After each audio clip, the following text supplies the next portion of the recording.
Bonjour. Dans cette vidéo, nous allons voir un nouveau use case de ChatGPT. Je voudrais mettre en ligne mon CV et je vais demander à ChatGPT de me guider dans cette tâche. Je ne sais pas ce qu'on doit mettre dans un CV et donc c'est à ChatGPT à me faire une proposition. Et deuxième problème, je n'ai aucune connaissance ou presque en HTML et c'est encore une fois ChatGPT qui doit me proposer les différentes balises et les éléments que je dois utiliser. Alors, à chaque fois, je vais soumettre une requête, je vais mettre à jour le code HTML à la lumière de ce qu'il va proposer, à ce que ChatGPT va proposer, et je vous montrerai le résultat final. Alors, pour gagner du temps, j'ai pris des prises d'écran et je les ai mis dans une présentation. Allons-y, première requête soumise à ChatGPT. Donc la requête, c'est je voudrais mettre mon CV sous forme d'une page web en HTML, proposer une page contenant les rubriques typiques d'un CV. Et donc il me répond, voici un exemple de structure de base pour un CV en HTML. Et donc là, je vois quelques balises usuelles, HTML, head, body, etc., etc. Et en fait, là, ChatGPT, il propose un squelette pour notre page web. Donc, je vais utiliser par exemple un éditeur de texte comme Notepad++. J'ai remplacé le texte qu'il a proposé, hein, de texte de votre nom, j'ai mis mon nom et voilà la structure. Donc, lorsque je sauvegarde cette page sous forme HTML, donc le fichier cv1.html, et je le lance dans un navigateur, voilà ce que j'obtiens. Donc voilà la page, c'est assez standard, basique. Donc le titre et puis un certain nombre de sections, informations personnelles, puis la formation. Sous la formation, je trouve le diplôme le plus récent et puis le diplôme précédent, c'est ce qu'il a proposé, etc., etc. Alors, continuons. Donc, la deuxième requête, c'est donc la deuxième requête, ajouter une image et rendre l'email cliquable. Donc, j'ai vu qu'il a proposé de donner l'email dans son CV. Et donc sur la version précédente, donc il n'y avait pas il y avait juste email, votre adresse, mettre l'adresse email, ça va être du texte. Moi, ce que je voudrais, c'est que l'email soit cliquable. Alors, il propose donc une deuxième version. Remarquez que je peux c'est-à-dire prendre le code et le copier directement dans l'éditeur, ou bien prendre les éléments qui ont changé par rapport à la version précédente. Donc, qu'est-ce qu'il a fait? En fait, je vois qu'il a proposé une nouvelle balise IMG, et puis il donne le nom à la source de l'image, le nom, puis un texte pour les non-voyants, par exemple,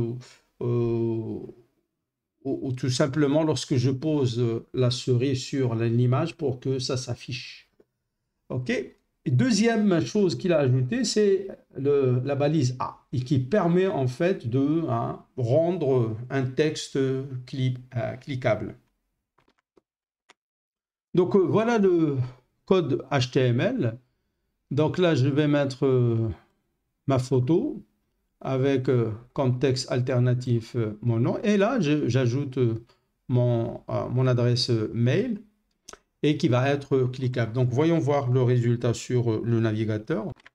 Donc, voilà le résultat. Donc, il a bien inséré mon image et maintenant, mon mail est cliquable. D'ailleurs, je vois sur l'URL, c'est mail2anac@gmail.com. Et donc, si je clique dessus, donc l'application qui gère la messagerie, Outlook ou autre, il va être lancé pour pouvoir envoyer un mail à cette adresse.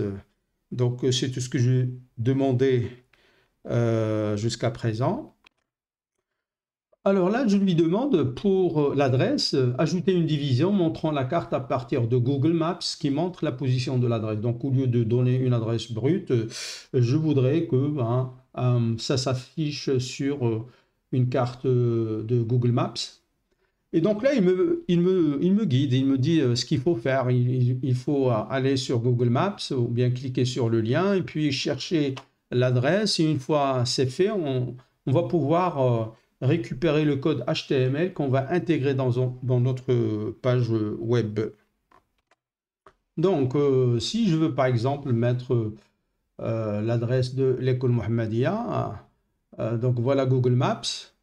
Et je clique sur le menu et puis j'ai partager ou intégrer la carte. Donc je peux partager la position sur Facebook, Twitter ou envoyer par mail, etc. Je peux aussi copier le lien et l'intégrer dans un texte, mais il y a plus intéressant, intégrer une carte.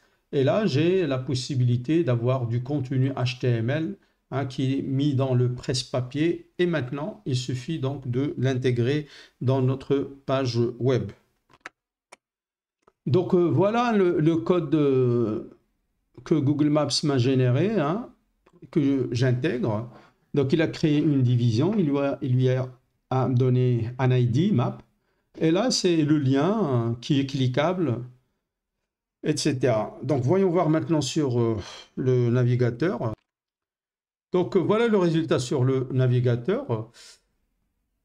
Je vois que ce n'est pas une image fixe. En fait, je peux me déplacer à l'intérieur de... je peux zoomer, dézoomer, etc. etc. Donc, ce n'est pas cliquable. Et c'est le résultat du code qu'on a inséré dans notre page web. Quatrième requête, ajouter une section H2, puisque j'ai vu qu'il a structuré la page web avec H1, c'est pour tout le CV, et H2, les différentes rubriques. Donc, je lui demande d'ajouter une rubrique avec la balise H2 pour parler des loisirs qui sont, donc mes loisirs, ils sont la photographie, les arts martiaux et la natation, par exemple. Et donc, ce qu'il va faire, il va ajouter effectivement donc une nouvelle rubrique loisirs et avec une liste sans nombre et avec des éléments, 3 éléments, photographie, arts martiaux et natation. Donc voilà le code HTML proposé. Hein. Effectivement, je vois qu'il y a une nouvelle rubrique qui a été ajoutée. Voilà. Loisirs, photographie, arts martiaux, etc. Et sur le navigateur, donc, je vois que effectivement une nouvelle rubrique a été ajoutée. Cinquième requête, sous photographie, ajouter un tableau sans bordure qui contient 4 cases et mettre dans chaque case une image avec un texte décrivant l'image qui lui est superposé. Voyons voir s'il va comprendre ce que je voudrais dire par là. En fait, ce que je voudrais, c'est de mettre 4 photos que, en principe, puisque j'aime la photographie, hein, c'est mon œuvre. Et donc, chaque case du tableau, on va mettre une photo. Donc, effectivement, voilà le tableau qu'il propose d'ajouter en dessous de photographie.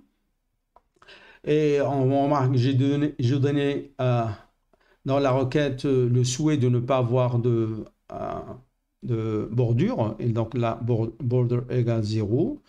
Et là, il me propose en fait un squelette, et c'est moi qui a écrit, j'ai mis 4 photos, pardon, et avec le texte, lui, il a mis comme ça générique, image 1, image 2, image 3. Et c'est à moi d'aller mettre, par exemple, dans le répertoire où se trouve ce fichier cv5.html, les 4 photos à mettre sur la page web. Donc voilà le résultat sur le navigateur. J'obtiens 4 photos, mais là, il faut se déplacer vers la droite pour voir la suite. Et ça, j'aime pas. Alors, je vois aussi que le texte que j'ai mis, il est bien affiché en dessous de chaque photo.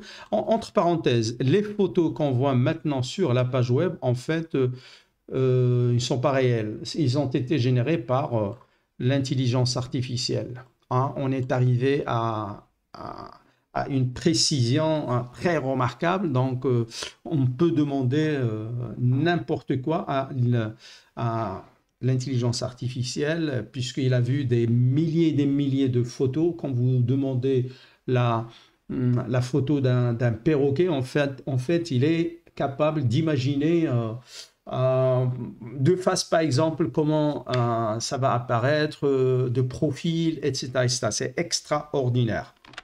Donc, la première remarque que je vais faire à ChatGPT, c'est que le texte, il doit être superposé. Je l'avais mis dans la requête précédente. Donc, je précise, le texte doit être superposé à l'image et pas dans un paragraphe à part. Alors, qu'est-ce qu'il va proposer comme solution? Eh ben, il va ajouter un style, et ça, c'est extraordinaire. Donc, il me propose d'ajouter un style à ma page web. Et il va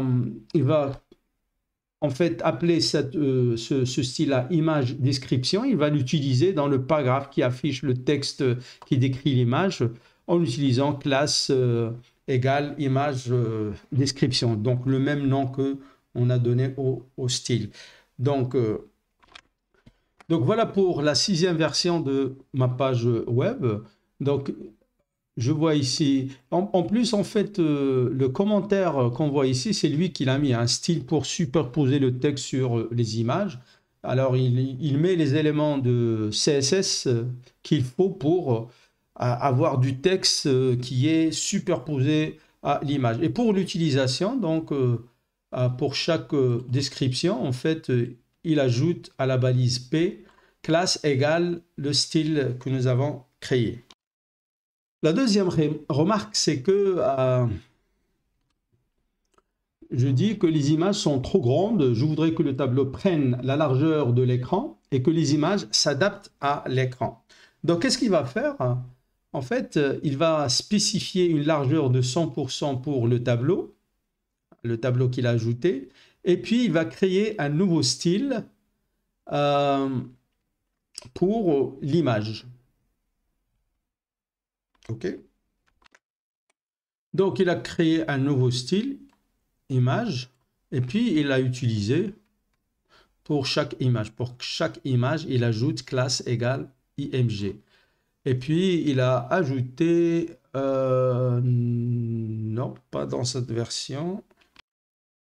En fait, il a proposé d'ajouter width égale 100%. J'ai oublié de le copier, mais ça marche avec ou sans width égale 100%.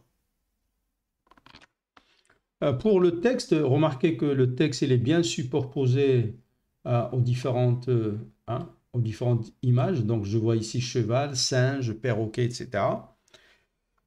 Alors, je lui dis, je veux que le texte de description soit orienté verticalement de bas vers le haut.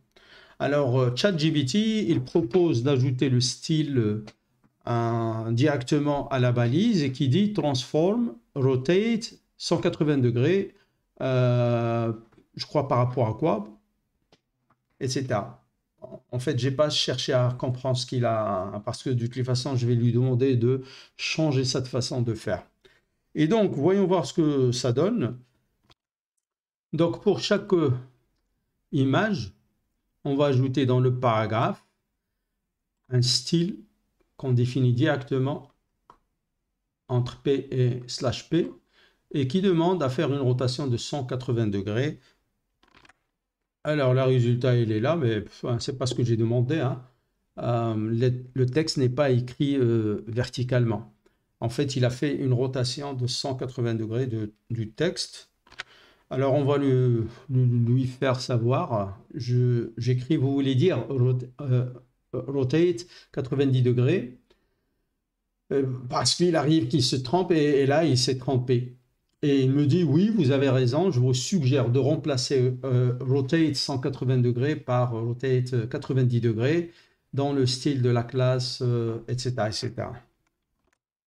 Donc, voilà qui est fait. Donc, je change 180 degrés en 90 degrés. Mais le résultat est inattendu. Le texte, il a disparu. Peut-être qu'il est affiché en dehors de la plage, j'en sais rien. En fait, je vais lui dire que je n'aime pas la solution de transform rotate. Je demande à utiliser une classe. Ah, comme ça, on va voir tous les styles dans le header et rien dans les différentes balises. Et donc là, il va proposer d'ajouter un nouveau style qu'il appelle vertical text. Et donc là, voilà le writing mode vertical. OK? Et puis, pour l'affichage de la description, il va utiliser les deux classes image description qu'on a déjà vu pour que le texte soit superposé à l'image, et on va ajouter vertical text. Donc voilà le nouveau style. Et puis pour l'utiliser, on va ajouter le nouveau style. On a déjà un style qui est spécifié, donc on va ajouter un espace puis le deuxième style. Et là, c'est encore c'est mieux, hein. Je vois que le texte il est écrit verticalement et je suis satisfait du résultat. Je vais soumettre, je crois, la dernière requête. Je veux que la première image en dessous de H1 soit circulaire. Et donc là, ce qu'il va faire, c'est proposer un nouveau style qu'il appelle Circular Image. Il va utiliser la propriété Border Radius 50%. Et on va utiliser ce style-là dans l'image, dans mon image. Donc voilà le style, Circular Image, Border Radius 50%. Et dans mon image, j'ajoute pour utiliser le style qu'il vient de créer, classe égale Circular Image. Et le résultat est assez remarquable. Donc, on voit que maintenant, l'image n'est pas rectangulaire, mais plutôt circulaire. Alors, je peux continuer à soumettre des requêtes. Je l'ai fait, par exemple, en séparant les différentes sections d'une certaine manière, etc. Et je vous montre le résultat final. Par exemple, le premier H2, information personnelle, il va être séparé par deux traits. Idem pour la formation, expérience professionnelle, etc. Et tout ça, on peut y arriver en posant des questions, comment faire ceci, cela, etc. Et pour l'anecdote, voyons voir la dernière vraie requête. Alors, on va lui demander ce qu'il pense du code qu'il a généré lui-même. Alors là, bien sûr, il va dire que c'est bien. Donc, le code semble bien structuré et facile à lire. L'utilisation de style dans un élément style séparé dans la section head du document HTML est une bonne pratique car cela permet de garder le code HTML propre et facile à maintenir. En fait, j'aurais dû tester quand on a un mélange donc, du style qui est entre style et slash style, et puis le style qui est intégré aux balises et vérifier ce qu'il va en penser. Alors, il semble que vous avez défini plusieurs classes dans l'élément style pour styliser différents éléments dans la page, comme les classes vertical text, image description et image, circular image, horizontal rule, etc., etc. Et là, il se rappelle en fait que c'est lui qui m'a proposé quelque chose. Donc, créer une ligne horizontale avec du texte au milieu, une autre ligne horizontale en dessous, similaire à l'exemple que j'ai fourni précédemment. Alors, il aurait pu dire que ça, c'est moi qui l'a proposé, par conséquent, ça va être... mais là, il analyse. Et d'ailleurs, on peut prendre du code qu'on a développé soi-même et le soumettre à ChatGPT pour évaluation. Ok, merci pour votre attention.